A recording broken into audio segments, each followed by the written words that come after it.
this milestone, we bring you the CSI 25th Anniversary Raffle Promo.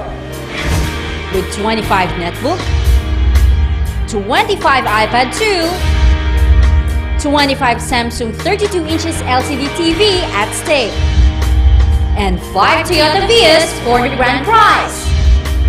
Continue shopping at all CSI outlets, buy 500 pesos worth of retail or 1,000 pesos worth of wholesale purchase of participating products and get one raffle coupon. Write your name, address, telephone number, and signature on the raffle coupon. Drop and drop boxes at any CSI branches. Draw date will be on September 18, 2011 at CSI The City Mall Local District, Dagupan City. CSI. 25 years of great partnership with trusted products and corporations. 25 years of excellent service and savings. 25 years of valuing every penny. Own a sari-sari store, food cart franchise, educational plan, or buy the latest gadgets. Make your dreams happen because Alaska and CSI 25th Anniversary brings you Alaska's Papremyo Raffle Promo. From June 16 to August 28, 2011, simply buy 200 pesos worth of retail or 500 pesos worth of wholesale purchase of Alaska products at all CSI branches to get one raffle coupon. Write your name, address, telephone number, and signature on the raffle coupon and drop boxes at any CSI branches near you. Raffle draw will be on August 28, 2011 at CSI The City Mall Local District, Dagupan City. 10 winners of 25,000 will be chosen for the second prize and 10 winners of 100,000 for the first prize, or more than 1 million pesos at stake. Hurry and join Alaska and CSI Alaska's Papremyo. 25 years of great partnership and 25 years of savings and service to every family.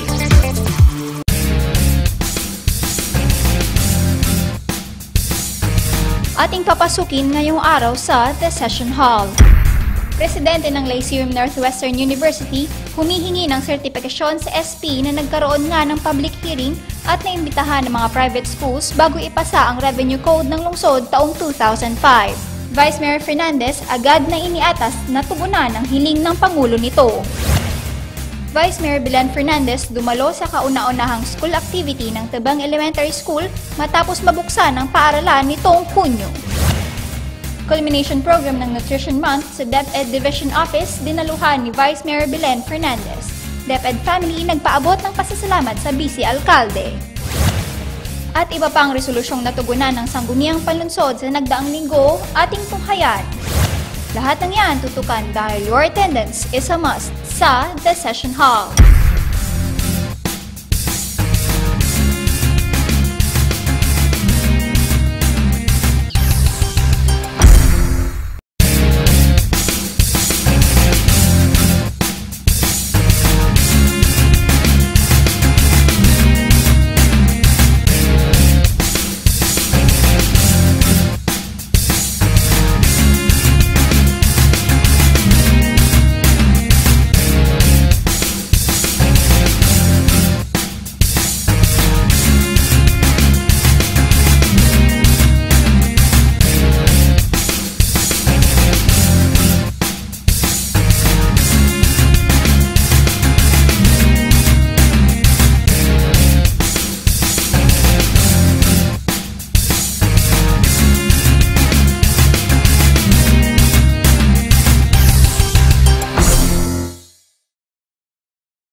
Hindi ako napunta dito para kayo ipagbintangan o kaya para kayo alipustahin o para kayo i-include namin sa kaso kung magpapile kami na kayo ay parang mga respondents.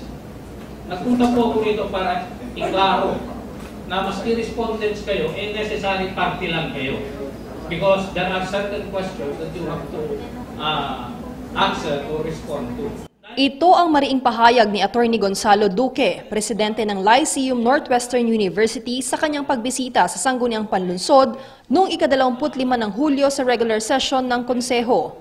Nais lamang umano niyang makakuha ng kopya ng sertipikasyon na nagkaroon ng public hearing, publication ng naturang ordinansa at mga dokumentong magpapatunay umano na inimbitahan ng lokal na pamahalaan ng Dagupan ang mga pribadong paaralan, kabilang na ang LNU, bago ipasa ang Revenue Code ng Lungsod o kilala bilang City Ordinance No. 1855 noong ika-13 ng Disyembre taong 2005.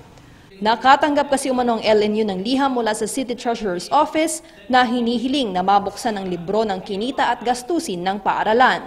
Bagay na gusto lamang umanong mapaghandaan ni Duque.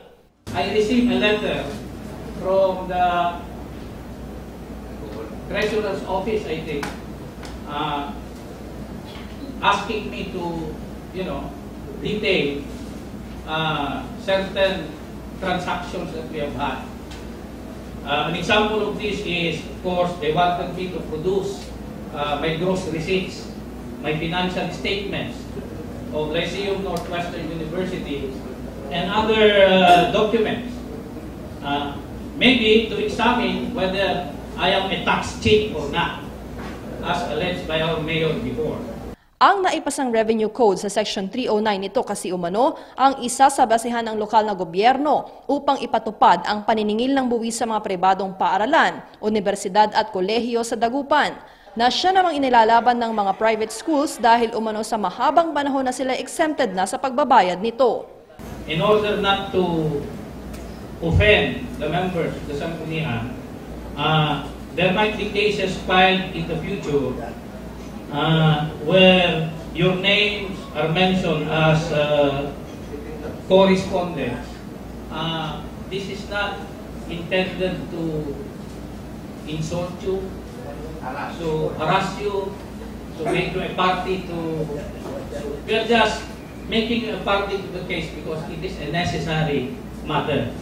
Because this particular resolution or ordinance we are trying to clarify was enacted by the Sangguniang Panlungsod.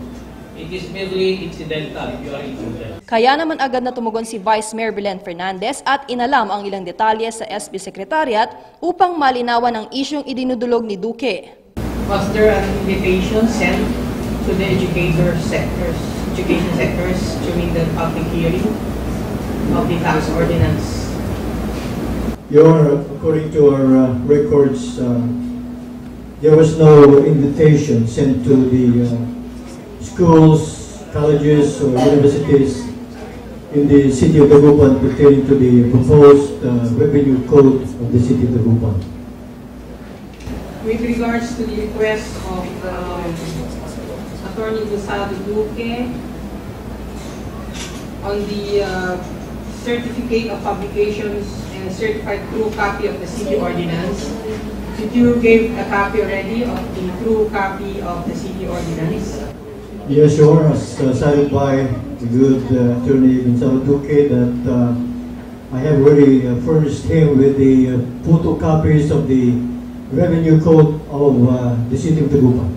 Pero dahil may nakabinbin na umanong kaso ang University of Luzon laban sa lokal na pamahalaan ng Dagupan, hindi na umano ito dapat pang talakayin o maging maingat sa mga sasabihin. Ito ay ayon sa isa sa mga miyembro ng konseho. There is a pending case filed against the city by the University of Luzon regarding this tax ordinance of the city against private schools.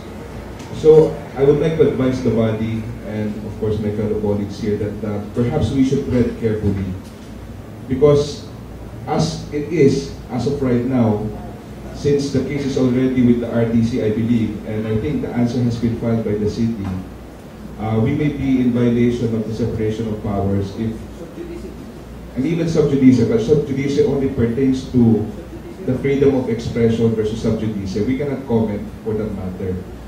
And even perhaps on the passing of that particular ordinance, perhaps we should check our laws, Madam Chair, because we may run contrary to what the RTC may judge eventually. Pero agad namang tinugon ni Duque ang pahayag ng konsehal. I have been visited, I have been written by the city government letters requesting me, quote unquote, to produce certain documents relative to this tax ordinance, like my gross receipts, my financial statement, my business permit, and also the articles of incorporation of our institution. So the theory of the University of Luzon is different from mine. I have not yet filed a case. I'm just asking for a certification. Giit ni Duque na bilang isang abogado ay talagang pinag-iingatan nito ang kanyang mga hakbang at labas umano ang kanyang pakay sa kasong isinampa ng UL laban sa lokal na pamahalaan. Nais lamang umano niyang makapaghanda rin ng LNU sa anumang katanungan maaring maungkat sa kanyang pagtugon sa paanyaya ng City Treasurer's Office. The case filed by University of Luzon as party petitioner is for the University of Luzon. I'm trying to inquire about certain certifications that I need in order to prepare my school also. Sa huli, sinang-ayunan ni Councilor Alfie Fernandez na wala siyang nakikitang dahilan upang ipagkait sa LNU ang mga dokumentong hinihingi sa SP, lalo't ito'y mga public documents na.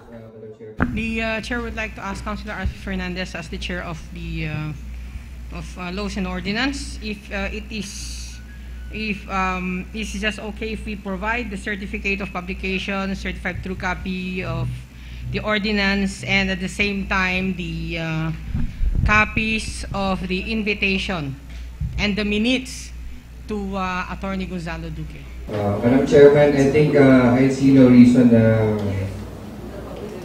why the Sangguniang providing these documents needed by Attorney Gonzalo Duque. The chair again would like to address the Sangguniang staff to make sure that all of these documents will be submitted immediately to Attorney Gonzalo Duque.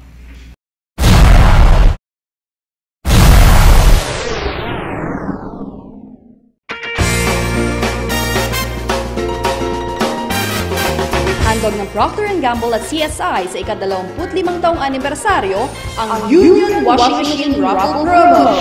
Mula August 2 hanggang October 2, 2011, 50 lucky winners ang may tsansang makapag-uwi ng brand new washing machine.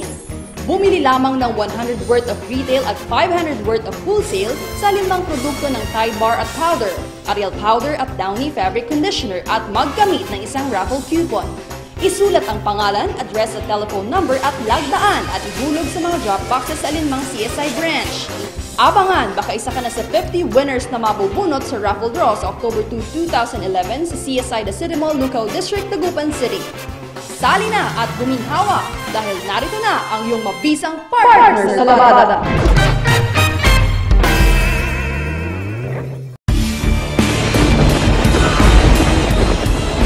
Power lies within the hands of a select few. Passion, commitment, loyalty, and a genuine love for music and country. This is Tanduay Rums Elite. 5 of the best Pinoy bands in the biggest nationwide tour there is.